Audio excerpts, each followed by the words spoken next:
há que recusar um bocado a veneração ou a excessiva veneração, apesar do impacto deste autor, que é obviamente inovador. Agora, os Alexandres foram críticos, ele mesmo mais cauteloso, ele menos, apesar de não estar aqui em causa a genialidade e a habilidade crítica do autor, mas é evidente que há contradições. No DJ há contradições, há ambiguidades, mas mais do que isso, há também posições conservadoras, que são inesperadas e surpreendentes. E há insuficiências, e eu gostava só de dizer alguma coisa sobre algum conservadorismo do Zizek e também alguma insuficiência na proposta política do próprio autor. Em relação ao conservadorismo, é claro, depois de amanhã veremos, uma insuficiente ou se calhar demasiado polémica abordagem da violência. Isso é um ponto muito polémico. Está claramente aí posições extremamente discutíveis e brandas e se calhar pouco rigorosas do ponto de vista filosófico na abordagem da violência e das motivações da violência. E o conservadorismo está sobretudo no livro que parece menos conseguido, que é O Ano em que Sonhámos Perigosamente. Há uma série de posições conservadoras, até surpreendentes. Por exemplo, no paternalismo, o Alexandre falou nisso, uma posição paternalista em relação ao egocentrismo, a tratar as minorias e as culturas minoritárias a partir de uma light cultura. Acho isso inaceitável, totalmente inaceitável. A posição eurocêntrica também é inaceitável.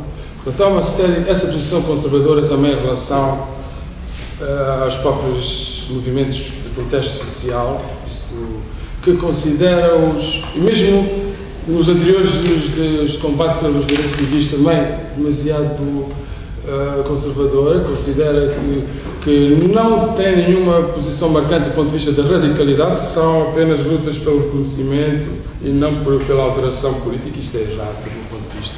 Os movimentos de protesto, apesar da sua ingenuidade, e ele dá o exemplo dos indignados espanhóis, cujo manifesto é francamente superficial e diluído naquilo que são os objetivos e finalidades de transformação, que, enfim, tentam esbater de uma forma desastrada as diferenças políticas e ideológicas, tentando pôr todos ao mesmo nível e tentando diluir totalmente a força do próprio movimento. Isso até é uma imprudência.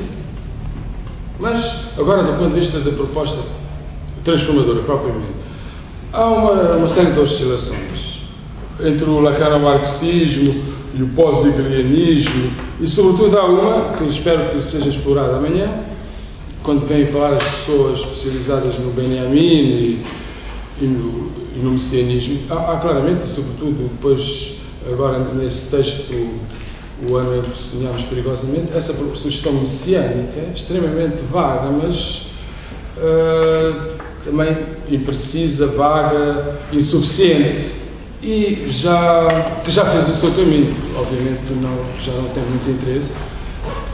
Pós-benjaminiana também, mas que é assumida também em algumas correntes da biopolítica, mas que de facto é desinteressante do ponto de vista da transformação política, em que ele até chega ao ponto de citar o Evangelho de Marcos, em 13, 33, 37, onde ele diz, e Marcos diz: "E o que vos digo a todos, vigiai."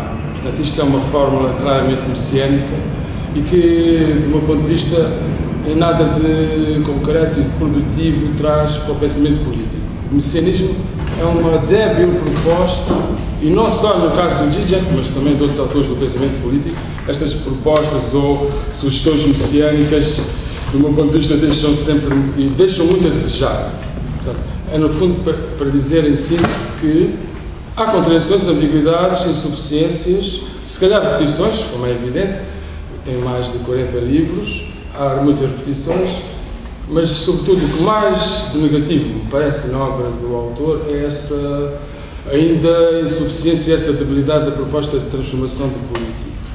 É muito bom a desconstruir e a criticar, e no diagnóstico da crítica ideológica e da opressão contemporânea, embora não o refira ele fala constantemente da exceção, daquilo que eu chamo de exceção contemporânea, que é, no fundo, a violência social do neoliberalismo.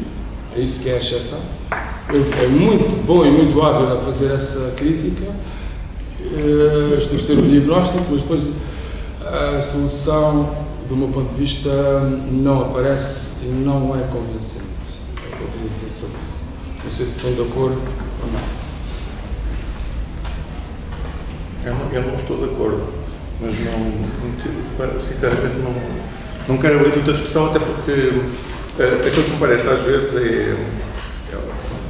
é o modo como se toma determinada posição, e há uma lógica em relação a isso, que é substanciar essa posição. Ou seja, se uma pessoa diz que é desinteressante a questão do messianismo, então vai colocar aquilo que é o facto daquilo que é o elemento desinteressante ou não, e qual é que a hipótese coloca em relação a isso. Ou seja, o que é que vê como hipótese, como outra hipótese que se possa colocar em relação a isso.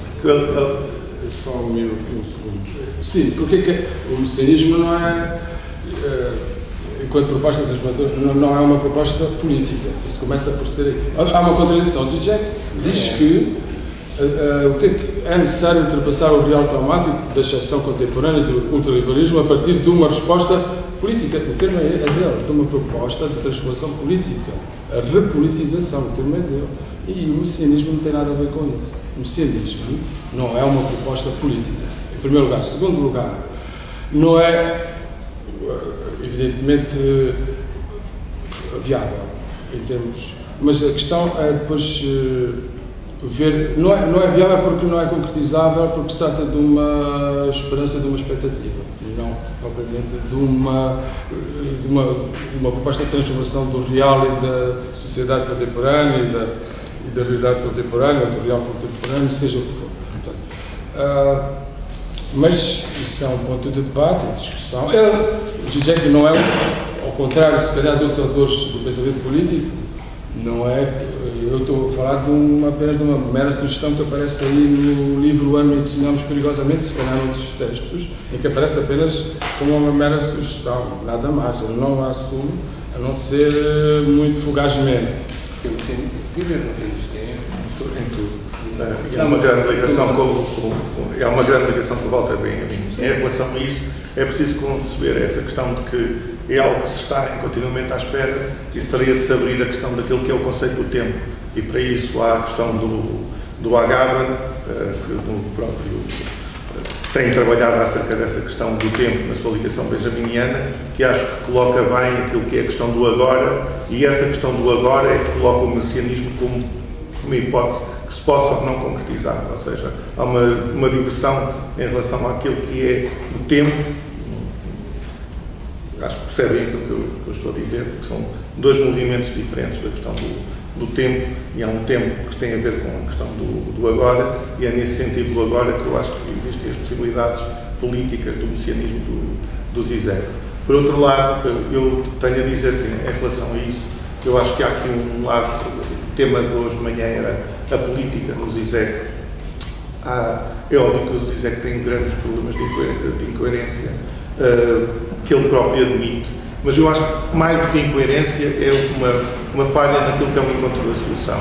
O Zizek durante algum tempo ganhou um grande estatuto como pop filósofo, mesmo filósofo de massas, naquilo que é a adesão pública ao Zizek, mas o Zizek rapidamente se colocou dentro daquilo que é o campo da filosofia, ou seja, ele não consegue encontrar aquilo que são soluções, ele consegue encontrar aquilo que são as formas pelas quais nós nos colocamos perante os problemas. E essa questão dessa espécie de recuo em relação àquilo que pode ser a solução, aliás, por esse próprio conceito que possa ser de a solução, eu acho que é uma matéria inteligente, e acho que, do ponto de vista, eu não sou filósofo, mas penso que a filosofia tem um posicionamento muito interessante em relação a isso. Isso tem uma série de caminhos de debate acerca da questão da filosofia e da política. Eu penso mais acerca da questão das incoerências, acerca de que o Zizek já foi ele próprio político. O Zizek foi candidato às eleições na Eslovénia, tinha um programa político, o partido do Zizek está no poder neste momento na Eslovénia, os Ares, que significa qualquer coisa como a verdade. Eu passei muito tempo na Eslovénia, conheço bem a questão da Eslovénia, conheço aquilo que são os antepassados, o passado, a pré-história do Zizek, que tem a ver com uma cidade mineira que é Trebóvia, onde há um movimento que depois se deriva de uma série de movimentos artísticos, quer na banda, que é o Schleibach, quer o Neue Slowenien Kunst, e aí surgem um dos conceitos que eu acho mais interessantes, que me parece que não foi muito explorado nesta manhã, que tem a ver acerca da sobre-identificação. E essa questão da sobre-identificação abria de si algo que tem a ver exatamente com esta espécie de estar e não estar, com esta espécie de jogo irónico que o Zizek joga, ou seja, em que se assume como uma política e como uma não política ao mesmo tempo. Ao mesmo tempo eu digo aquilo que é o discurso e depois vejo aquilo que é a reação daqueles que aderem a ele e rapidamente inverto esse discurso e vou, portanto, dando voltas. E eu acho que essa questão daquilo que é sobre identificação, mesmo em relação àquilo que se passa com o contemporâneo e aquilo que se passa em relação aos mecanismos de contestação, é também uma matéria importante. Nós vimos, nomeadamente em Portugal, já vimos alguns movimentos que utilizam a questão do fator da sobre-identificação. Não sei se lembram que há pouco tempo do movimento do que se lixa Troika, que faz uma coisa cá em Lisboa, já não lembro se foi ao pé da Assembleia ou o que é que foi, mas que eles se anunciavam como membros da Troika e que os membros da Troika iam fazer um anúncio e depois eles fazem todo o discurso da Troika como as pessoas que aderiram à Troika. E aquilo passou nos jornais como tinham sido mesmo uma série de pessoas que faziam uma manifestação pró-Troika. Não sei se lembram dessa manifestação pró-Troika. Essa manifestação pró-Troika teve muito impacto, conseguiu passar muito bem na imprensa e é uma ação conseguida até com um pouco número de elementos. Isso é o típico estratégia política que veio da sobre-identificação eslovena. Portanto, eu acho que aí há uma série de caminhos interessantes. Por outro lado, há uma questão que tem a ver com a questão da relação com o poder, que também parece que é interessante o Zizek. Eu, aliás, em relação à última comunicação que foi apresentada, eu até me sinto aqui um bocadinho a mais, porque eu estou aqui, mas eu gostava de estar ali e preferia que os autores que apresentaram as comunicações estivessem aqui.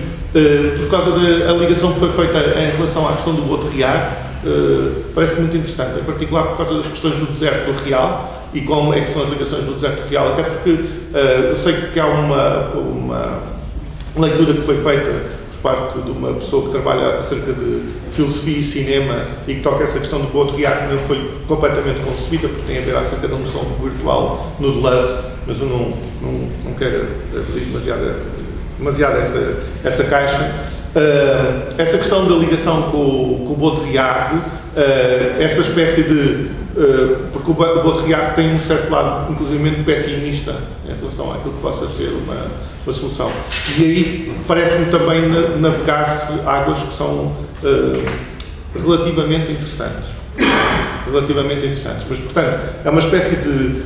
e eu estava a falar, portanto, isto para concretizar acerca da relação com o poder, em que o Zizek... A minha introdução ao Zizek é feita pelo livro do Zizek sobre o Lenin. Foi feita pelo Vitor. E na altura, quando eu peguei no livro, eu pensei, isto é criptomarxismo, não tem lugar na atualidade. Até perceber a profundidade daquilo que era a proposta do Zizek. Eu acho que o elemento mais atual, e isso tem muito a ver acerca daquilo que é a conjugação dos movimentos, da posição do Zizek em relação aos movimentos tipo o Occupy, os Indignados e todos os outros, tem muito a ver acerca da relação com o poder. Ou seja, que é esta questão de ser poder ou não ser poder. E a resposta do Zizek é uma resposta muito pragmática, tem a ver acerca da questão dos elogios que ele fez ao Lenin, etc. E em relação a isso também é engraçado toda a formulação de sobre-identificação que foi feita com o Stalin, que nos últimos anos o Zizek se tem afastado disso, pagou muito grave o custo de ter o póster do Stalin em casa e de fazer toda a apologia em relação à questão do Stalin, que era um mecanismo de sobre-identificação. Mas para isso é óbvio que é necessário trabalhar estas matérias. Mas em relação à questão dos movimentos do Occupy e dos Indignados, eu lembro sempre, eu estive com um realizador que fez um documentário sobre os Indignados, que esteve aqui no DOC Lisboa, que é o Silvan Jorge, que é o Vers Madrid, portanto, Madrid a arder. E ele contava-me da questão da experiência dos Indignados, que é uma questão desta experiência do boicote que nós sentimos no cotidiano.